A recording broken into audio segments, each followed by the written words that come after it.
तो आगे की इस लेक्चर में अभी हम कुछ कंटेनर पर बेस्ड क्वेश्चन और लगाएंगे।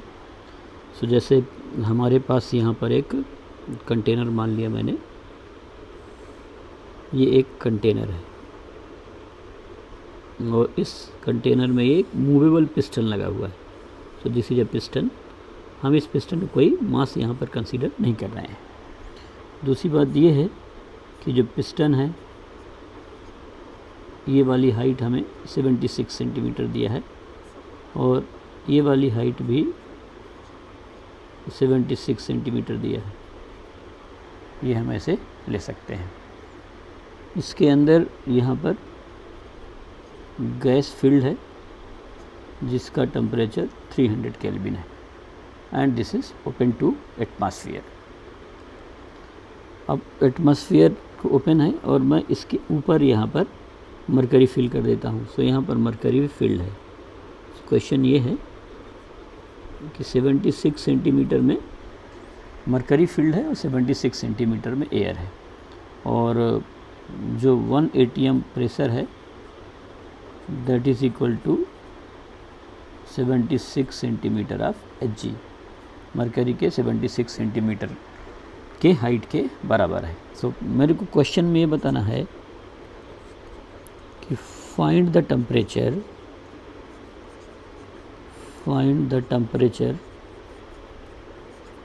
at which half of mercury overflows। सो वो टेम्परेचर बताना है जितने में हाफ मरकरी ओवरफ्लो हो जाएगी। अब आप समझिए कि सोचने का तरीका क्या होगा। हमें इस गैस को हीट करना पड़ेगा। जब हम इस गैस को हीट करेंगे तो अंदर प्रेशर बढ़ेगा, अंदर प्रेशर बढ़ेगा तो पिस्टन ऊपर मूव करेगा और मरकरी क्या होगी, ओवरफ्लो हो जाएगी। सो हमें ये बताना है कि हाफ मरकरी ओवरफ्लो कर जाए। सो इसमें गैस का अमाउंट तो चेंज होगा नहीं और गैस का अमाउंट चेंज नहीं होगा। सो हम लगाएंगे P1 B1 by T1 is equal to P2 B2 by T2। तो सबसे पहले शुरू में गैस का टेम्परेचर हमें दिया है 300 केल्विन। गैस का वॉल्यूम जो मैं मान लेता हूँ area of the piston and height of this air column, so it is 76 into A. इस कैसे मैंने लिख दिया, हाइट दिया 76 और एरिया मान लेता हूँ इस पिस्टन का कितना, ए, तो ये वॉल्यूम हो गया। प्रेशर कितना होगा, तो प्रेशर कैसे निकालेंगे। ये जो गैस है इसने अपने ऊपर किसको बैलेंस कर रखा है, पिस्टन को। पिस्टन के ऊपर मरकरी और मरकरी के ऊपर एटमॉस्फेयर। क्योंकि पिस्टन तो मासलेस है तो उसका तो कोई प्रेशर होगा नहीं। तो जो गैस का प्रेशर है that will be is equal to pressure exerted by mercury plus pressure exerted by atmosphere. ये हो गया। अब आप इस प्रेशर को कई तरीके से लिख सकते हैं। मान लो 1 atm एटमॉस्फेरिक प्रेशर को आप 1 atm लिखते हैं तो मरकरी का हाइट कितना दिया 76, उसका ही प्रेशर कितना होगा 1 atm। तो यदि मैं मरकरी वाले को 1 लिख दूँ और atm 1 ही है तो मेरा प्रेशर कितना हो गया 2 atm हो गया। यदि आपको atm नहीं लिखना है, हाइट भी लिखना है, तो आप ये लिखेंगे कि मरकरी का 76 हाइट है और 1 atm का भी कितना है 76, और 76 प्लस 76 152 हो जाएगा। सो हमें P1 पता चल गया, B1 पता चल गया और T1 पता चल गया। अब हम टेम्परेचर को बढ़ा देते हैं। So when temperature is increased, मैंने टेम्परेचर को बढ़ाया। टेम्परेचर बढ़ाए तो पिस्टन कहाँ चला गया, ऊपर। तो बोला है हाफ ओवरफ्लो कर जाता है। सो वॉल्यूम कितना जनरेट हो गया, पहले कितना था हमारे पास 76 हाइट थी, अब 76/2 और मिल गई, क्योंकि हाफ ओवरफ्लो कर जाता कि मतलब ये पिस्टन कहाँ ऊपर चला गया। तो आप इसे देखेंगे और ये एरिया यहाँ पर लिखना पड़ेगा, हाइट इंटू एरिया। सो आप इसको सॉल्व कर लेंगे तो 76 प्लस 38 114 इंटू ए आ गया। अब आप इसी तरीके से प्रेशर बताएंगे इसका। तो फाइनल प्रेशर जो होगा P2 is equal to pressure due to mercury plus pressure due to atmosphere. Mercury बचा कितना, केवल पहले टोटल था जितना वो 1 atm लगा रहा था, अब हाफ बचा तो 1/2 लगाएगा और 1 एंड दिस इज़ 3/2 atm। तो इस तरीके से प्रेशर आ गया और हमें T2 की वैल्यू निकालना है। तो एक बार हम फिर से समझ सकते हैं गैस का प्रेशर कितना होगा। गैस ने किस को बैलेंस कर रखा है अपने ऊपर, मरकरी को, और मरकरी को एटमॉस्फेयर को। सो मरकरी का प्रेशर मैंने 1 atm ले लिया, क्यों, क्योंकि मरकरी का हाइट 76 है और atm को तो 1 atm लिख ही दिया तो 2 atm हो गया। मतलब इस गैस का प्रेशर अभी 2 एटमॉस्फेरिक प्रेशर के बराबर है। अब हम जब टेम्परेचर बढ़ाएंगे तो व्हेन टेम्परेचर इज इंक्रीज तो V2 76 तो पहले इस एयर कॉलम की हाइट थी ही, अब 76/2 और बढ़ गई। क्यों? क्योंकि आधा ओवरफ्लो कर जाता है तो पिस्टन ऊपर आधा खिसक गया होगा। तो 76/2 38 ऐड कर देंगे तो 114 आ जाएगा। अब इसको आगे सॉल्व करने के लिए हम यहाँ पर लगाएंगे P1B1/T1 is equal to P2B2/T2 ऐसे लगाएंगे। सो हम P1 की वैल्यू तो मेरे पास 2 ATM थी और ये B1 जो था 76A था, T1 वाज 300 एंड जो P2 की वैल्यू है वो 3/2 आ गई, B2 114A आ गया था और T2 की वैल्यू हम बता सकते हैं। सो एकदम आसानी से क्वेश्चन सॉल्व होकर के लग जाएगा। सो जो T2 की वैल्यू आ जाएगी वो 337.5 केल्विन आएगी। एक बार आप इसे चेक करके देख लेना इतना आ रहा है या नहीं आ रहा है। क्वेश्चन मैं आपको और करा के दिखाता हूँ। इसको लगा लेते हैं। यहाँ पर एक कंटेनर है और ये एकदम ऊपर टॉप में इसके एक पिस्टन लगा हुआ है। ये एक मासलेस पिस्टन लगा दिया मैंने यहाँ पर, और ये जो कंटेनर है इसकी हाइट जो है वो 100 सेंटीमीटर है। So height of the container is 100 centimetre, ये दिया हुआ है।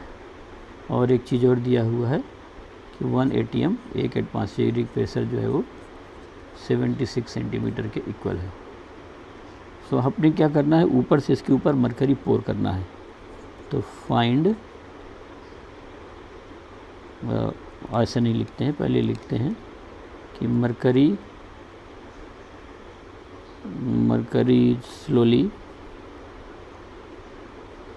slowly poured on the piston find maximum height of mercury column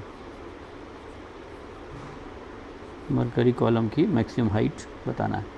slowly पोर किया गया है तो उसके टेम्परेचर में कोई चेंज नहीं होगा, टेम्परेचर उसका इंक्रीज नहीं करेगा। सो आप देखिए क्या हुआ कि आपके पास पहले जो प्रेशर है P1 गैस का प्रेशर वो केवल एटमॉस्फेरिक प्रेशर की इक्वल है। सो 1 ATM का मतलब 76 सेंटीमीटर हाइट मान लेता हूँ मैं, 76 centimetre height of mercury column हो गया, पूरा नहीं लिखना। और V1 की जो वैल्यू है वो किसके इक्वल हो जाएगी, 100 इंटू A के इक्वल हो जाएगी। टेम्परेचर अपना बदल ही नहीं रहा।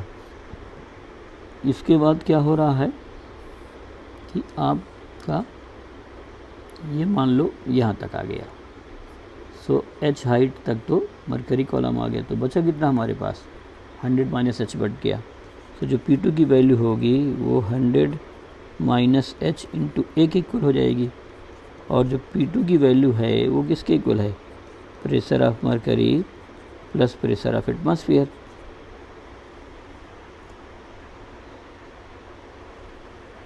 कहाँ चला गया, pressure of mercury plus pressure of atmosphere.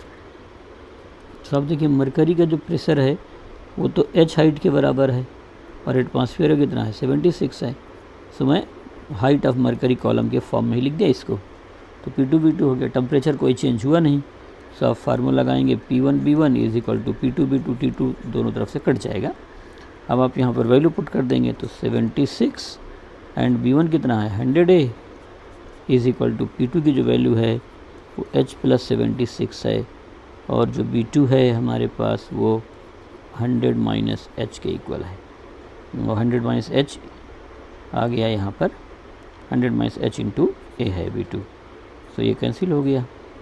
सो आप देखिए 76 इंटू 100 इज इक्वल टू यहाँ पर H प्लस 76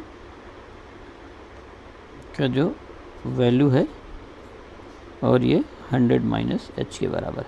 अब आप इसको ब्रैकेट ओपन करके सॉल्व करेंगे तो क्वाड्रेटिक बनेगा। क्वाड्रेटिक बनेगा तो बहुत आसानी से सॉल्व हो जाएगा।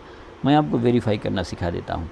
अब देखो यदि H की वैल्यू मैं 24 मान लेता हूँ तो 24 प्लस 76 कितना हुआ 100।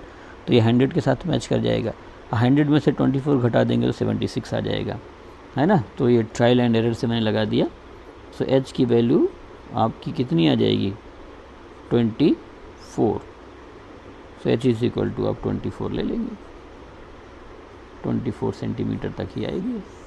क्वाड्रेटिक को ओपन करके आप सॉल्व कर लेना, मल्टीप्लाई करके जरूर सॉल्व हो जाएगा, कोई बहुत कठिन सा नहीं, बहुत आसानी से आ जाएगा। मैंने H24 क्यों लिख लिया, क्योंकि यहाँ 24 ऐड करेंगे तो 100 हो जाएगा और यहाँ से अपडेट करेंगे 76 आ जाएगा। तो 100 और 76 लेफ्ट हैंड साइड से क्या हो जाएगा, वो मैच हो जाएगा। इसलिए हम केवल और केवल इस कंडीशन में 26 सेंटीमीटर तक ही मरकरी का कॉलम क्या कर सकते हैं, इसमें ऐड कर सकते हैं। इससे मैंने आपको कंटेनर पर बेस्ड क्वेश्चन करा दिया। ये पहले इधर ये वाला इंजीनियरिंग में आ रखा है, पहले अपने से कभी पूछे तो हम बता सकते हैं।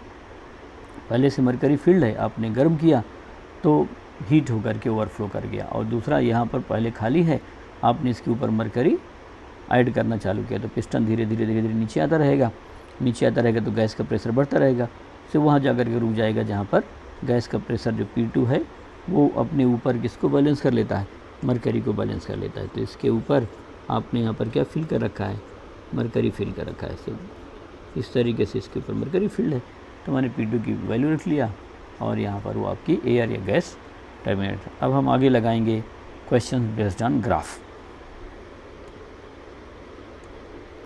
सो है ना, पहला नंबर क्वेश्चन में मेरे पास यहाँ पर ट्रू एंड फॉल्स टाइप के क्वेश्चन कर रहे हैं। कांस्टेंट टेम्परेचर पर हम ग्राफ बना रहे हैं, तो पीवी ग्राफ हम बना रहे हैं एट कांस्टेंट टेम्परेचर। तो एक ये हो गया कांस्टेंट टेम्परेचर, तो रेक्टेंगुलर हाइपरबोला होगा ये T1 मान लिया और ये T2 मान लिया। तो फिक्स्ड अमाउंट ऑफ गैस के लिए constant temperature T1 and T2 पर बना रहे हैं। सो अपने को ऑप्शंस बताना है कौन सा सही है। T1 is equal to T2 होगा, second T1 less than T2 होगा, third T1 greater than T2 होगा, या फोर्थ नन ऑप्शन। तीन ही ऑप्शन रहेंगे, एक तो ज़बरदस्ती का नन दिया रहता है। सो अब देखिए ये आइसोथर्मल कर्व्स हैं, ये जो कर्व्स हैं वो आइसोथर्म हैं, दिया नहीं रहेगा, ये बता रहा है कांस्टेंट टेम्परेचर पर ड्रॉ किए गए हैं। अब आइसोथर्मल कर्व हैं तो बहुत आसानी से आप बता सकते हैं। PV इज इक्वल टू हमने क्या चीज़ सीखा है, N/RT। तो आप जैसे ऊपर वाला ग्राफ लेंगे फर्स्ट वाला और ये सेकंड वाला है, तो किसी भी समय पर पहले वाले ग्राफ का P/V ज़्यादा होगा। मान लो ये P लेते हैं तो उसका P/V यहाँ से लाइन खींचा तो यहाँ ये कम B पर काटेगा, है ना। जैसे मान लो मैंने ये ले लिया तो ये कम B पर कट करेगा, इसको ज़्यादा पर, तो P/V किसका ज़्यादा होगा, जो ऊपर है। या आप यहाँ एक सेम वॉल्यूम पर कोई ग्राफ बनाते हैं तो ऊपर वाले की वैल्यू ज़्यादा आएगी, नीचे वाले की कम आएगी। सो आप यहाँ पर क्या लिखेंगे, PB1 of graph 1 is greater than PB2 of graph 2। ये होगा ही होगा, क्यों होगा, क्योंकि P/V ऊपर वाले ग्राफ पे ज़्यादा होगा। PV है किसकी इक्वल, NRT के। सो NRT1 is greater than NRT2। कई तरीके से क्वेश्चन सोचा जा सकता है, हमें ये आगे चल करके फंडामेंटली याद होना चाहिए, है ना। सो T1 ग्रेटर दैन T2। तो यदि हमारे पास कई सारे आइसोथर्मल कर्व दिए हुए हैं तो जो कर्व ऊपर आएगा उसी का जो है टेम्परेचर ज़्यादा होगा। क्यों ज़्यादा होगा, क्योंकि उसका P/V प्रोडक्ट हमेशा ज़्यादा, वो ऊपर से जा रहा है तो उसका P/V नीचे वाले से जो ग्राफ जा रहा है उसके P/V से ज़्यादा होगा ही होगा। बाकी आप कांस्टेंट प्रेशर कांस्टेंट वॉल्यूम पर लाइन खींच करके ड्रॉ कर सकते हैं। हमारा आगे कार्नोट साइकिल पढ़ते समय इसका काम पड़ेगा, तो हमें ध्यान रहना चाहिए कि जो आइसोथर्मल कर्व ऊपर से जा रहा है उसका टेम्परेचर ज़्यादा होगा और जो नीचे से जा रहा है उसका टेम्परेचर क्या होगा, कम होगा। तो इस तरीके से हम यहाँ पर बता सकते हैं। अब आगे का जो क्वेश्चन है, एक एक प्रॉब्लम हम अभी लगा के देख रहे हैं। सो नेक्स्ट हमारे पास ये वॉल्यूम टेम्परेचर का ग्राफ है। अभी कंपेरिजन वाले क्वेश्चन करें। अब वॉल्यूम टेम्परेचर का जो ग्राफ है वो ओरिजिन से होकर के जा रहा है। सो इधर वाले को तो मैं T1 मान लेता हूँ और ऊपर वाले को T2 मान लेता हूँ। इसमें भी अपने को करेक्ट ऑप्शन बताना है। T1 T2 नहीं, BT ग्राफ है। सो BT ग्राफ यदि ओरिजिन से जा रहा होगा तो एट, है ना, at constant pressure volume is directly proportional to temperature. So ये P1 है और ये क्या है, P2। सो फर्स्ट ऑप्शन जो हमारे पास है वो है P1 is equal to P2, second है P1 less than P2 and third है P1 greater than P2 and fourth जो है वो नन के बराबर होगा। सो सो आप देखिए कौन से ऑप्शन हम लोग ले सकते हैं। सो इसके भी कई तरीके हो सकते हैं लगाने के, बट आप एक छोटी सी बात समझिए कि हमारे पास ये एक है y और x ग्राफ हो गया। यहाँ ओरिजिन से कोई लाइन जा रही है जिसका इक्वेशन किसके इक्वल है, y is equal to mx के इक्वल है ना। यहाँ से ओरिजिन से जाएगी तो ये हम बता सकते हैं। तो ये BT ग्राफ है और ओरिजिन से जा रहा है, so y is equal to mx लगाएंगे। y एक्सिस पर क्या लिखा है, वॉल्यूम, तो वॉल्यूम लिख दिया है ना। और ये इसका स्लोप की जगह m ये कुछ लिख सकते हैं। सो मान लो m और t यहाँ पर है, ये आ गया। So v is equal to m into t where m is the slope, ये इसका इक्वेशन होगा। अब हमें तो इक्वेशन क्या पता है, P V is equal to N R t पता है। सो आप जब इसको वैल्यू लिखेंगे यहाँ पर, सो इस फॉर्म में लिखिए b इज इक्वल टू, तो b तो लेफ्ट साइड में लिख लीजिए, यहाँ एन आर बाई पी लिख लेंगे और t की इक्वल हो जाएगा। सो आप देखिएगा इसको कंपेयर करके इस वाले से, तो b is equal to m t and b is equal to t, और ये स्लोप हो गया। इसलिए हमारे पास स्लोप की वैल्यू किसकी इक्वल हो गई, एन आर बाई बी। ये याद रख सकते हैं आप, डायरेक्टली पूछा भी जाता है। तो यदि हमारे पास BT ग्राफ दिया हुआ है तो जो भी लाइन ओरिजिन से जा रही होगी उस स्ट्रेट लाइन का स्लोप किसके इक्वल होगा, एन आर बाई पी के इक्वल होगा। और यदि यहाँ PT ग्राफ दिया होगा तो एन आर बाई बी के इक्वल होगा। So slope of the curve will be is equal to N r by b. कैसे बताया, ये मैंने आपको लाइन का इक्वेशन लिखा, y is equal to M x, y axis पर वॉल्यूम है तो वॉल्यूम लिख दिया, x एक्सिस पर टेम्परेचर है तो टेम्परेचर लिख दिया। अब मेरे पास इक्वेशंस कौन सा है, P V is equal to N R T. So आप देखिए v को मैंने लेफ्ट में लिख दिया एन आर, और p को नीचे लिख, तो एन आर बाई पी और टी। अब इसको और इसको कंपेयर करा तो b और v है, t और t है, m की जगह पर कितना आ गया, एन आर बाई बी, इसलिए स्लोप कितना हो गया, एन आर बाई पी। तो ये तभी लगाएंगे जब ये ओरिजिन से जा रहा है। अब बहुत आसानी से बता सकते हैं, जिसका एंगल कम है, जैसे ये वाला है तो इसका एंगल कम है तो इसका स्लोप कम होगा, और ये लाइन ऊपर है तो इसका एंगल ज़्यादा है तो इसका स्लोप ज़्यादा होगा। सो आप क्या बताएंगे कि ये जो है नीचे वाली लाइन उसका स्लोप कम है, तो जिसका स्लोप कम होगा उसका प्रेशर ज़्यादा होगा। तो अब मैं डायरेक्ट लिख देता हूँ यहाँ पर, ये जो पहली वाली लाइन है जिसका P1 लिखा उसका स्लोप कम है, तो जिसका स्लोप कम है उसका प्रेशर क्या होगा, ज़्यादा होगा। सो P1 is greater than P2। आप स्लोप के रेसिप्रोकल से देख लीजिए, जिसका स्लोप कम होगा उसकी वैल्यू क्या होगी, ज़्यादा होगी। सो P1 is greater than P2। और भी तरीके हैं, आप यहाँ से हॉरिजॉन्टल लाइन खींच के या वर्टिकल लाइन खींच कर सबसे बता सकते हैं। मैं आपको एक क्वेश्चन से बता रहा हूँ, हम जनरल तरीके ले रहे हैं जिसे हम आगे उसको आगे चल करके अप्लाई कर पाएँ। सो स्लोप बता देंगे, जिसका स्लोप कम होगा उसकी वैल्यू ज़्यादा ले लेंगे, क्योंकि स्लोप उसके प्रेशर के क्या है, इनवर्सली प्रोपोर्शनल है। सो ऐसे हम जो है काफ़ी आसानी से इसको बता सकते हैं। नेक्स्ट अभी इसी तरह का क्वेश्चन कर लेते हैं। तो मैंने BT क्वेश्चन कराया, अब आप यहाँ पर PT क्वेश्चन करके देख सकते हैं। प्रेशर टेम्परेचर का 3 तरीके के ग्राफ होंगे, PV ग्राफ, PT ग्राफ और BT ग्राफ। ये अपने से ज़्यादा पूछे जाते हैं, तो मैंने PT ग्राफ लिया, ओरिजिन से ये भी ले रहा हूँ। सो आप ओरिजिन से लेंगे तो मान लो ये B1 ले लिया और ये B2 ले लिया, और हमें बताना है कि किसकी वैल्यू ज़्यादा है। So B1 is equal to B2, second B1 less than B2, third B1 greater than B2 and fourth none. So आप यहाँ पर वही इक्वेशन लिख डालेंगे, PV is equal to NRT से स्टार्ट कर दीजिए।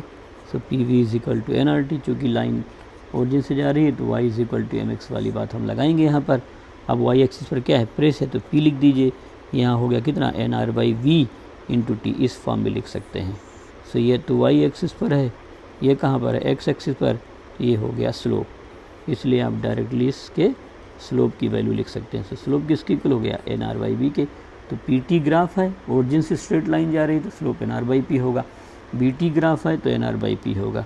सो देयरफॉर ये जो ग्राफ है सबसे कम इसका एंगल है, जिसका एंगल कम होगा उसका स्लोप कम होगा।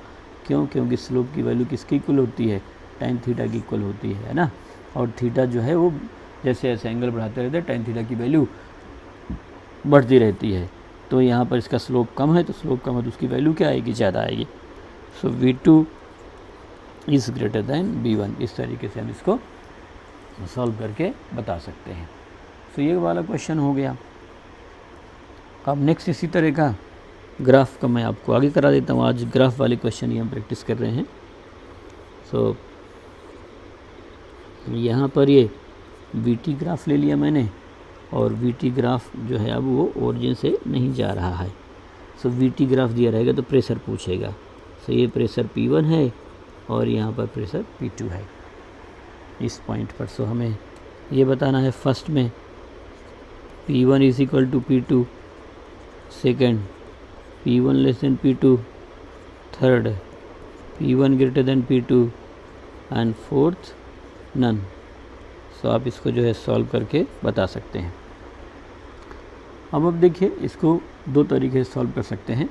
अभी मैंने आपको ये बताया था कि हमारे यदि आप सोचिए समझिए थोड़ा सा पुराना फैक्ट मैंने जो आपको सिखाया है उसी को यूज़ कर रहा हूँ। बीटी ग्राफ है और यदि बीटी ग्राफ ओरिजिन से जा रहा है ना, तो ये जो इसकी वैल्यू होगी, इसकी स्लोप की जो वैल्यू होगी, लाइन का जो स्लोप बताया था मैंने अभी आपको, किसके इक्वल बताया था, NR/P के इक्वल बताया था। लेकिन वो ग्राफ कहाँ से जाना चाहिए, ओरिजिन से। और ये पूरे में P की वैल्यू क्या होगी, कांस्टेंट होगी, और यहाँ पर भी P की वैल्यू क्या है, कांस्टेंट है, बट P1 P2 की वैल्यू क्या होगी, अलग अलग होगी। तो K1 K2 मान लिया मैंने। सो यहाँ पर ये जो है इसको मैं यहाँ से एक लाइन से मिला देता हूँ, एक लाइन ये हो गई, और ये जो है इसको एक दूसरी लाइन से मिला देता हूँ। तो क्या दोनों लाइन का स्लोप बराबर है, क्या नहीं है। और हमें पता है कि ये जो लाइन ओरिजिन से जा रही है इसका स्लोप किसके इक्वल होगा, NR/P के इक्वल होगा। सो जो दो पॉइंट थे उन दोनों पॉइंट को पास करती हुई मैंने स्ट्रेट लाइन खींच दिया। अब हमें पता है कि जिसका स्लोप कम उसकी वैल्यू क्या होगी, ज़्यादा होगी। तो ये वाले प्रेशर कितना है, वो P1 के इक्वल है, और ऊपर वाले का स्लोप लेंगे तो NR/P2 आ जाएगा। स्लोप बताया NR/P। सो किसका जो है इस वाले का स्लोप कम है, और जिसका स्लोप कम होगा उसकी वैल्यू क्या होगी, ज़्यादा होगी।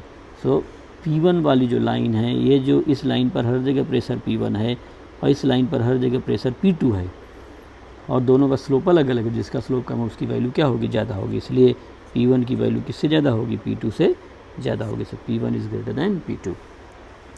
मैथमेटिकल इक्वेशन लिख करके भी कर सकते हैं। मैं अभी आपको मैथमेटिकल इक्वेशन लिख करके नहीं बता रहा, बट आप चाहें तो इस लाइन का इक्वेशन लिख करके उसको सॉल्व करके आराम से बता सकते हैं। सो यहाँ से मैंने बता दिया। तो ओरिजिन से जा रहा होता तो बराबर आएगा। ओरिजिन से मान लो कि मैं यहाँ से भेज देता, इसी क्वेश्चन को मैं ऐसे लिख देता कि भाई हमारे पास तो एक बीटी ग्राफ है और बीटी ग्राफ है, और वो कहाँ से जा रहा है, ओरिजिन से ऐसे जा रहा है, और एक जगह P1 है और एक जगह P2 है। So definitely P1 is equal to P2 होगा, क्योंकि एक ही लाइन का स्लोप तो एक ही होगा। Right, constant pressure volume is directly proportional to temperature. तो यहाँ पर भी प्रेशर कांस्टेंट है और वो हर जगह P1 है, और यहाँ पर भी कांस्टेंट है, वो P2 है। तो यदि कोई भी बीटी ग्राफ ओरिजिन से होकर जाएगा तो प्रेशर कांस्टेंट होगा, पीटी ग्राफ ओरिजिन से जाएगा तो वॉल्यूम कांस्टेंट होगा। लेकिन अलग अलग स्लोप पर प्रेशर और वॉल्यूम की वैल्यू क्या आएगी, अलग अलग आएगी। ये बड़े छोटे छोटे क्वेश्चन है, एग्ज़ाम में आ रखे हैं, तो अपने को ये आने चाहिए। तो यहाँ पर बता दिया। सिमिलर होते पीटी या बीटी ग्राफ के लिए आप कोई भी लगा सकते हैं। सो ये बीटी बना लेता हूँ मैं, और बीटी बनाने के बाद एक ये यहाँ से खींच दिया मैंने। सो एक P1 हो गया, और ये यहाँ पर जो प्रेशर है वो ऐसे सही बना लेते हैं इसको एक बार।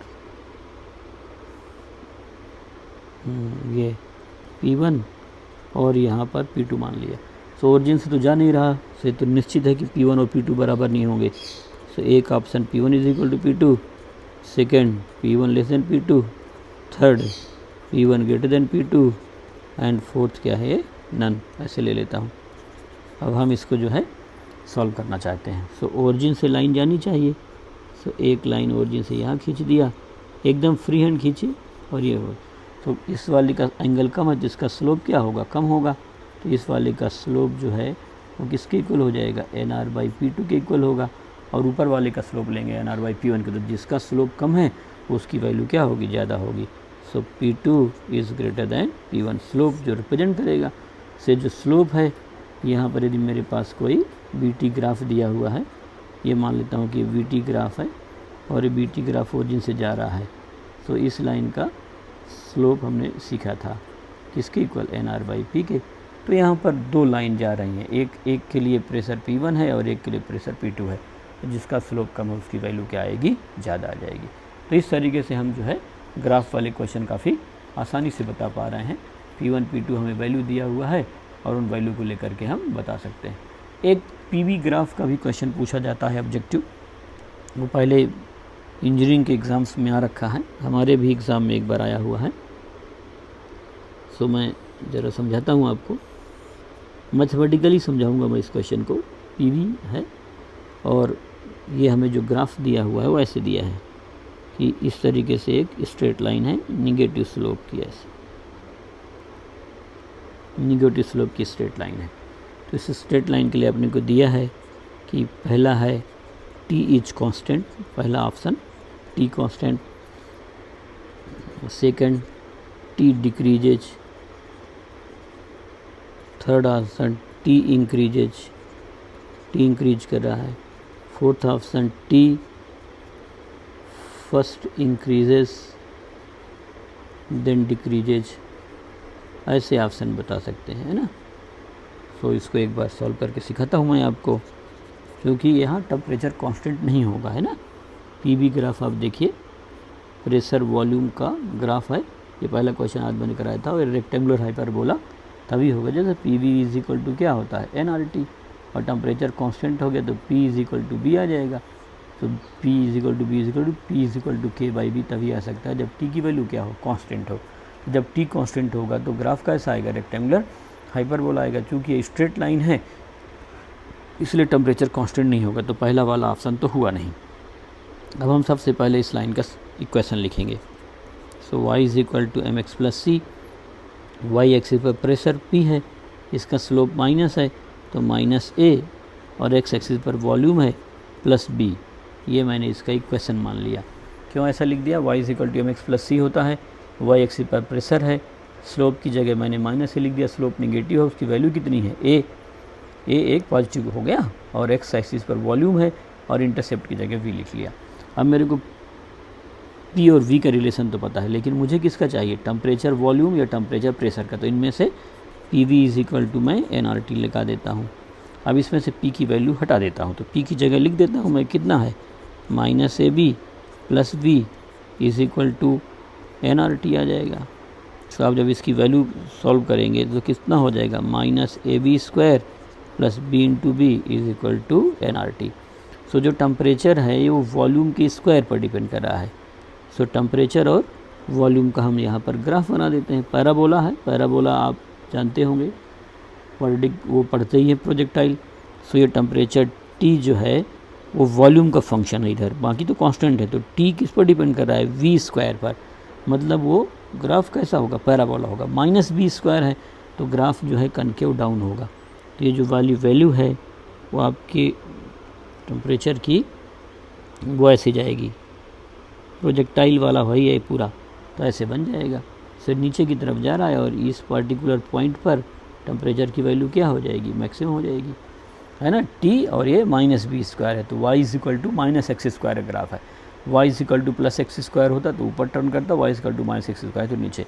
ये मैंने ओरिजिन से क्यों भेजा है, क्योंकि v जीरो कर देंगे तो T जीरो आ जाएगा, तो x जीरो करने पर y जीरो है, तो ओरिजिन से जा रहा है। और यहाँ पर भी कहीं ना कहीं ये पड़ेगा ही पड़ेगा, और फिर यहाँ आगे की तरफ मैं वॉल्यूम को इधर शिफ्ट कर देता हूँ तो ये वॉल्यूम हो गया। तो ये कोई वैल्यू ले लेंगे। तो टेम्परेचर मैक्सिमम, तो पहले टेम्परेचर बढ़ा मैक्सिमम हुआ, फिर क्या हो रहा है, कम हो रहा है। तो ऐसा नहीं है कि T घट रहा है, घट तो इधर रहा है और इधर की तरफ बढ़ रहा है। तो हमें तो पूरा बताना है, तो पूरा बताने के लिए T first increases then decreases. तो इस तरीके से हम ग्राफ के क्वेश्चंस को लगा सकते हैं। तो एज अ फैक्ट आप ध्यान रख लीजिए इसको एग्ज़ाम के लिए, तो ज़्यादा अच्छा रहेगा आपके लिए। सो यहाँ पर मैंने आपको ये सिखाया कि यदि हमारे पास PV ग्राफ दिया हुआ है स्ट्रेट लाइन निगेटिव स्लोप का, तो उसका टेम्परेचर वॉल्यूम का जो ग्राफ होगा वो रेक्टेंगुलर हाइपरबोला होगा, नहीं ये पैराबोला होगा, कनकेव डाउन। तो पैराबोला हो गया जिसके मिड पॉइंट पर टेम्परेचर की वैल्यू क्या होगी, मैक्सिमम होगी। अब अगले वाले में हमने अगले वाले क्वेश्चन में यही ले रखा है कि an ideal gas follows the process P is equal to P naught plus 4 P naught by V naught into B, find maximum temperature of the gas। ये यहाँ पर PV ग्राफ हमें दिया हुआ है, ये इसका PV ग्राफ मैंने बना लिया इस लाइन का, क्योंकि इसका y is equal to mx plus c, slope negative intercept positive है, तो ये मैंने इसका ग्राफ बना लिया। अब ग्राफ बनाने के लिए देखिए ये है प्रेशर वाले एक्सिस, वॉल्यूम जीरो होगा तो इसमें वॉल्यूम जीरो करोगे तो P कितना होगा, P नॉट आ जाएगा। और ये वॉल्यूम वाले एक्सिस प्रेशर जीरो होगा तो यहाँ प्रेशर जीरो कर देंगे तो V की वैल्यू कितनी हो जाएगी, V नॉट बाई 4। फिर मैंने इसका मिड पॉइंट निकाला, मिड पॉइंट ये टोटल कितना है, V नॉट बाई 4, तो इसका हाफ कितना हो गया, B नॉट बाई 8। और ये यहाँ से यहाँ तक कितना है, P नॉट बाई 2, तो हाफ कितना हो, P नॉट है तो हाफ हो गया P नॉट बाई 2। अब आप मिड पॉइंट पर वॉल्यूम कितना आया V0/8 और प्रेशर कितना आया P0/2, T is maximum at mid point. ये आप चाहें तो ध्यान रख सकते हैं फैक्ट की तरह। तो PV is equal to NRT, so pressure is P0/2, वॉल्यूम is V0/8 to equal to NRT max, तो T मैक्स आ जाएगा P0 V0 divide by 16 NR। इसी तरह का एक डेंसिटी वाला क्वेश्चन कर लेता हूँ मैं कि प्रेशर टेम्परेचर का एक ग्राफ दिया है जो ओरिजिन से नहीं जा रहा। यहाँ टेम्परेचर T0 है, यहाँ टेम्परेचर 2T0 है, यहाँ पर प्रेशर P0 है और यहाँ पर प्रेशर 3P0 है। सो आपको बताना है कि if density of gas at A is ρ0 find density at B। तो PM is equal to ρRT मैंने लगा दिया। अब A पर यदि लिखूँगा तो PA ρA TA आ जाएगा, B पर लिखूँगा तो PB ρB और TB आ जाएगा। डिवाइड कर देंगे तो M और R तो कट जाएगा। सो PA/PB ρA/ρB एंड TA/TB, ये सब अपने को लिखने आना चाहिए डायरेक्ट। अब आप वैल्यू पुट कर दीजिए तो A पर जो प्रेशर है वो P0 है और B पर जो प्रेशर है 3P0 है, ρ0 ρB और टेम्परेचर T0 है और 2T0 है, कैंसिल कर दिया तो कितना हो जाएगा 3ρ0/2 आ जाएगा। तो इस तरीके से आप निकाल सकते हैं। अब एक मैं जो है आपको क्वेश्चन और करा देता हूँ। So pressure of a gas is constant, ये दिया हुआ है। If delta is equal to delta V/V delta T, then select the correct graph. So हमें जो है इसमें ऑप्शन में करेक्ट ग्राफ सेलेक्ट करना है। डेल्टा और T का ग्राफ दिया हुआ है हमें सारे। सो ये डेल्टा और T का ग्राफ दिया है and that is a straight line. Second हमें दिया हुआ है डेल्टा और T का ऐसे ग्राफ। थर्ड वाला ग्राफ दिया है हमें डेल्टा और T का ही, that is rectangular hyperbola. And यहीं पर मैं फोर्थ वाला ग्राफ बना देता हूँ। सो डेल्टा और T का यस, ये बताना है कि आपका कौन सा ग्राफ सही है। सो आप पहले देखिए सॉल्यूशन में PV is equal to NRT लिखूँगा। प्रेशर कांस्टेंट है, so P delta V is equal to NR delta T हो जाएगा। ये भाई प्रेशर कांस्टेंट है तो P तो वही रहा और NR कांस्टेंट तो B directly proportional to T, तो P delta V is equal to NR delta T divide कर दीजिए तो delta V/V is equal to delta T/T आ गया। अब आप देखिए आपको क्वेश्चन में क्या चीज़ दिया हुआ था, delta was delta V/V delta T। सो यहाँ से डेल्टा V/डेल्टा T रखेंगे तो डेल्टा था कितना डेल्टा V/V डेल्टा T, यहाँ वैल्यू रख दीजिए डेल्टा V/डेल्टा T की, सो किसके इक्वल आ जाएगा 1/T के इक्वल हो गया। सो ऐसे सॉल्व करना पड़ेगा। ये एग्ज़ाम में क्वेश्चन आ रखा है इंजीनियरिंग के एग्ज़ाम में पहले। सो ऐसे सॉल्व कर सकते हैं। सो डेल्टा और ये T आ गया और दिस इज़ रेक्टेंगुलर हाइपरबोला। इस तरीके से ये ऑप्शन नंबर 3 आ जाएगा। बस आसानी से सॉल्व करके कर सकते हैं। तो ऐसे ग्राफ वाले क्वेश्चन मैंने आज कवर कर दिए।